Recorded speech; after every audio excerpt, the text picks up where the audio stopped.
සුබ දවසක් හැමෝටම. අපි කලින් ලෙසන් එකේදී කතා කරා HTML වල entities කොහොමද යූස් කරන්න කියලා. මේ entities කොටස් දෙකකට බෙදුවා. entities number ඒ වගේම entities name කියලා. අපිට entities name එකෙන් පුළුවන් වුණා entity එකක් හදලා ඒ entity එකට අදාළ name එක type කරලා අපිට කැමති දෙයක් display කරගන්න. ඒ වගේම තමයි number එකෙනුත් ඒ විදිහටම display කරගන්න පුළුවන් වුණා. මේ emojis use කරන්න හේතුව වුණේ HTML අපි මොනා හරි already define කරලා තියෙන characters නැත්නම් use කරලා තියෙන characters තියෙනවා නම් ඒවා HTML code එක ඇතුලේ අපිට display කරගන්න ඕන නම් ඒ වගේ දෙයක් අපිට මේ entities use කරලා කරගන්න පුළුවන් වුණා. උදාහරණයක් විදිහට අපිට මේ body element එක ගත්තොත් body element එක හැදිලා තියෙන body කියන text එක ඒ වගේම ඒක මැදි කරලා ඒක දෙපැත්තේ තියෙනවා greater than සහ less than කියන character දෙක. ඉතින් මේ තුනේම එකතුවක් තමයි HTML වල element එකක් කියලා කියන්නේ. ඉතින් අපිට කෝඩ් එකේදී මැද හරියේදී මොකක් හරි ඩිස්ප්ලේ කරගන්න ඕන නම් අපිට ඒක greater than sign එක ඇඩ් කරාට පස්සේ ඩිස්ප්ලේ කරගන්න බැරි වුණා. මොකද ඒක එයා එලිමන්ට් එකක් විදිහට තමයි ඩිෆයින් කරගන්නේ. එතෙන්දී අපිට entities use කරලා තමයි ඒ වගේ දෙයක් ඩිස්ප්ලේ කරගන්න පුළුවන් වුණේ. ඉතින් ඒ වගේම තමයි මේ HTML වලදී අපි අද කතා කරන්න යන HTML emojis අපිට මේ විදිහටම HTML වලදී use කරන්න පුළුවන්.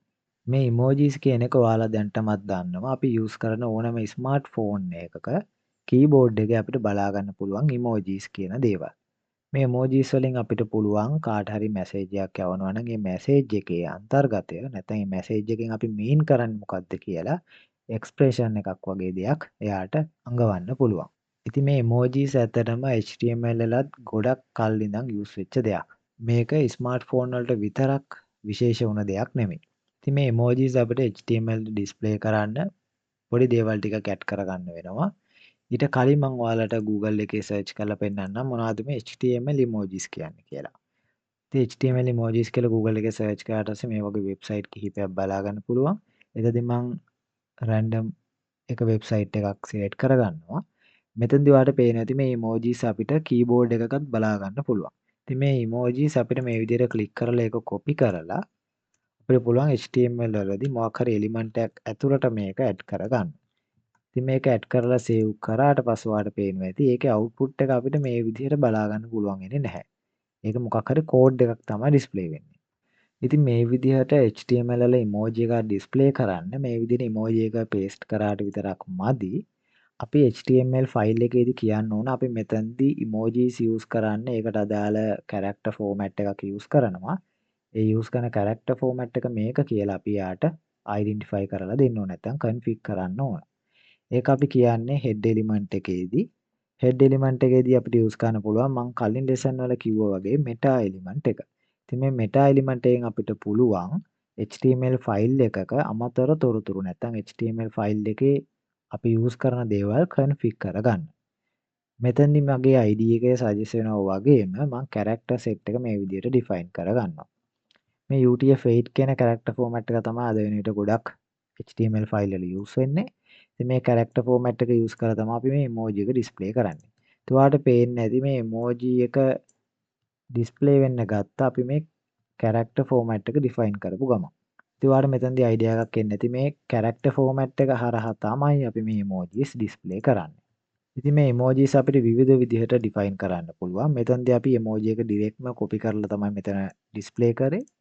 හිතන්න මට ඕන මේ emoji එක entities විදියට use කරන්න. ඉතින් එතනදී අපිට පුළුවන් මේ වෙබ්සයිට් එකක තියෙන emojis වල entity number එක copy කරගෙන එන්න. ඉතින් ඔයාලට පේන්නේ නැති මෙතන කුඩයක් තියෙනවා. මේ කුඩේට අදාළ entity number එක තමයි මේ තියෙන්නේ 9748. ඉතින් මම මේක copy කරන් ඇවිල්ලා මෙතනට paste කරනවා. එතකොට ඔයාලට බලා ගන්න පුළුවන්. ඒක output එක එනවා. ඉතින් ඔයා entity පාඩම බලපු කෙනෙක් නම් ඔයා දන්නවා. අපිට entity එකක් define කරන්න පුළුවන් and කියන sign එක දාලා.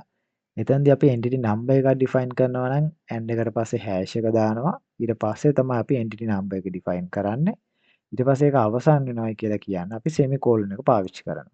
ඉතින් ඔය විදිහට තමයි අපි emoji එකක් define කරන්නේත් HTML වල entities use කරලා. ඉතින් ඒ වගේම අපිට HTML වල use කරන alphabet characters උනත් මේ විදිහට define කරන්න පුළුවන්. ඉතින් අපි දන්නවා සාමාන්‍ය විදිහට මට capital ABC කියලා type කරනොත් මම ABC කියලා මේ විදිහට keyboard එකෙන් type කරනවා. ඉතින් මේකම අපිට පුළුවන් entity number එකක් use කරලත් කරන්න. මේක ඇත්තටම අවශ්‍ය වෙන්නේ අපිට මේ විදිහට capital letters use කරලා display කරන්න බැරි තැනකදී අපිට මොකක් හරි දෙයක් define කරලා පෙන්වන්න පුළුවන්. හිතන්න මම මේ විදිහට ABC කියලා එලිමන්ට් එකක් දානවා. ඉතින් මේක ABC කියලා ටයිප් කරාට මට මේ එලිමන්ට් එක මේ විදිහට ටයිප් කරන්න ඕන. ඒතකොට මේක මේ විදිහට ටයිප් කරන්න අපි දන්නවා entities choose කරන්න වෙනවා. මම මෙතනදී n එක ටයිප් කරලා LT ටයිප් කරලා semicolon එක දානවා. ඔයාලට පේනවා ඇති එතනදී less than character එක මේ විදිහට display වුණා. ඊට පස්සේ මට ඕන capital A define කරන්න. එතනදී මට පුළුවන් මේ විදිහට capital A direct type කරන්නත් ඒ වගේම මට ඒක greater than එක දාන්නත් මේ විදිහට type කරන්න පුළුවන්. ඉතින් මේ ඒක අපි මේ විදිහට type නොකර අපිට පුළුවන් ඒකත් entity එකක් use කරලා නැත්නම් entity number එකක් use කරලාම කරන්න. මෙතනදී මම space එකක් තියන මේක වෙනස ඔයාලට බලා ගන්න පුළුවන් වෙන්න. මෙතනදී මම entity එකක් use කරන නිසා n sign එක දානවා.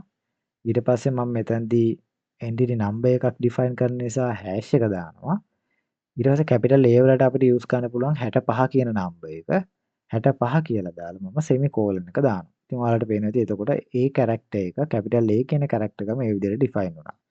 මේ වගේ අපිට පුළුවන් 65න් start කරලා ABC කියන එක type කරගන්න.